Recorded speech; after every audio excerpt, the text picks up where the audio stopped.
മോനെ ഈ ചായ കുടിച്ചിട്ട് ഈ ഗ്ലാസ് നമ്മൾ എവിടെയാണ് കളയാനുള്ളത്?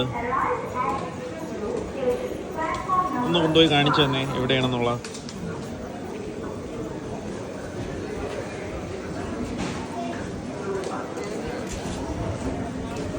ആ ഡസ്റ്റ്ബിന്നിൽ ഇടാനായിട്ട് പോവുകയാണ്.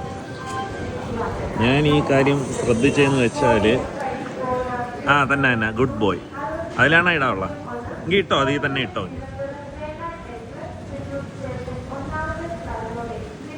ഞാൻ ഇത് ശ്രദ്ധിക്കാൻ കാര്യമെന്ന് വെച്ചാൽ നമ്മളിന്ന് യാത്രക്കിടയിൽ ഇവിടെ തറയിലൊക്കെ കിടന്ന ഒരു 2-3 ഇതേണകത്തെ ചായ കപ്പുകളും ഇവ ഒറ്റയ്ക്ക് ആരും പറയാതെ എടുത്തുകൊണ്ട് പോയി അത് ഇടുന്നതാണ്.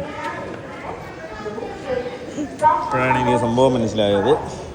ഇപ്പോൾ സ്കൂളുകളിൽ നിന്ന് ഇങ്ങനെയുള്ള കാര്യം കൂടി പഠിപ്പിക്കുന്നുണ്ട് കുട്ടികളെ. അതൊരു നല്ല കാര്യമായിട്ട് എനിക്ക് തോന്നി. ശിവേ, മോൻ്റെ അടുത്ത് ആരാണ് പറഞ്ഞ് ഇങ്ങനെ ഗ്ലാസ്സൊക്കെ കിടന്നാൽ എടുത്ത് കൊണ്ടുപോയി വേസ്റ്റ് ബോക്സിൽ ഇടണമെന്നൊക്കെ ഉള്ളത്? അറിയാം. അതെങ്ങനെ അറിയാം? സ്കൂളിൽ പഠിപ്പിച്ചിട്ടുണ്ടോ? മിടുക്കൻ. സ്കൂളുകളിൽ ഇതൊക്കെ പഠിപ്പിക്കുന്ന വളരെ നല്ല ഒരു കാര്യമായിട്ട് എനിക്ക് തോന്നി.